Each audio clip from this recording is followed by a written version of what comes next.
Hello, welcome back to বেরু বেরু। চলে এসেছি ভিয়েতনামের ট্রিপের এক নতুন ব্লগ নিয়ে।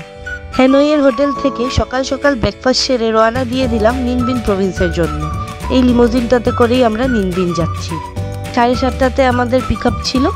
বাসে যেতে যেতে দেখলাম এখানকার অফিস যাত্রী, স্কুল যাত্রীদের ভিড়। বিশাল চওড়া রাস্তা, পরিষ্কার পরিবেশ। যেতে যেতে চোখে পড়লো হ্যানয় রেলওয়ে স্টেশন। উঁচু উঁচু বিল্ডিং দেখতে দেখতে এগিয়ে যাচ্ছি নিনবিন প্রভিন্সের দিকে। হ্যানয় সিটি থেকে প্রায় 100 কিলোমিটার ডিস্টেন্স নিনবিন অবধি। ফেয়ার পড়বে অ্যাপ্রক্সিমেটলি 1300 থেকে 1500, আর সময় লাগবে 2.5 ঘন্টা থেকে 3 ঘন্টা। মাঝখানে টি ব্রেকও দেওয়া হবে। আজকে আমাদের সারাদিনের ট্রিপ হতে চলেছে। আচ্ছা, যেতে যেতে বলে দিই, আমাদের ভিয়েতনামের ট্রিপটা একটা প্যাকেজ ট্যুরে করেছিলাম। প্যাকেজটা ছিল 7 নাইটস 8 ডেজে। টোটাল খরচ পড়েছিল ওই অ্যাপ্রক্সিমেটলি 2.5 লাখ টাকা মতো দুজনে, including flight fair, visa, hotel এবং এই ডে ট্রিপসগুলোও ছিল। দুপাশে সবুজ পাহাড় দেখতে দেখতে পৌঁছে গেলাম নিনবিন। আর পৌঁছেই স্টার্ট হয়ে গেল আমাদের প্রথম অ্যাডভেঞ্চার, সাইক্লিং রাইড। আমরা খুবই এক্সাইটেড ছিলাম। 5 থেকে 6 কিলোমিটার সাইক্লিং করব। গাইড আমাদের সাথেই থাকবে। আমরা যাব এখান থেকে হোয়ালু।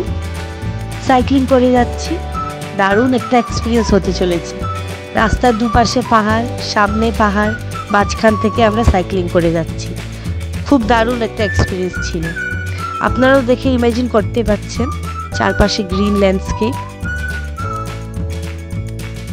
নিনবিন ইউনেস্কো ওয়ার্ল্ড হেরিটেজ সাইটের আন্ডারে পড়ে। নেচার আর হিস্ট্রি কম্বিনেশন এখানেই দেখতে পাবেন।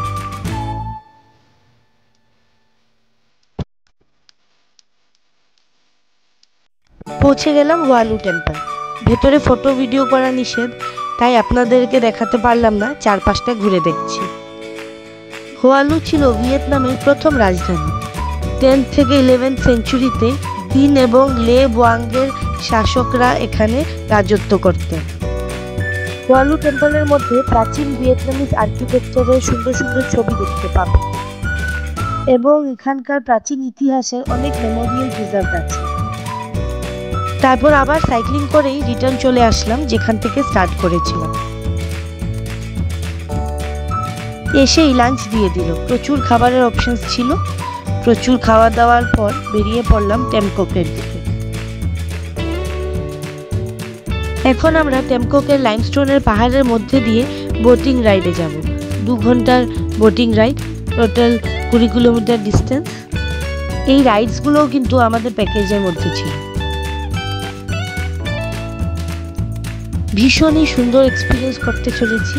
লাইমস্টোন পাহাড় দিয়ে ঘেরাও এই জায়গাটাকে হ্যালং বে অফ ল্যান্ডও বলা হয়। অনেকগুলো ন্যাচারাল কেভসের মধ্যে দিয়ে গেছি। এই সব মিলিয়ে একটা দারুণ অনুভূতি ছিল। অনেক হলিউড মুভিজের শুটিংও হয়েছে এখানে। তার মধ্যে Hollywood movie the Skull Island a tourist guide to love নেটফ্লিক্সে পেয়ে যাবে। এখানেই শুটিং হয়েছিল। দারুণ ভিউ দেখতে দেখতে যাচ্ছি। আজকের এক্সপিরিয়েন্স ছিল এক কথায় অসাধারণ। এইসব ছিল আজকের সারাদিনের অ্যাক্টিভিটিস। ফিরে গেলাম হোটেলের দিকে। আজকের এই ব্লগটা কেমন লাগলো কমেন্ট করে নিশ্চয়ই জানাবেন। আর বেশি কথা বলছি না, ভিউটাকে এনজয় করুন।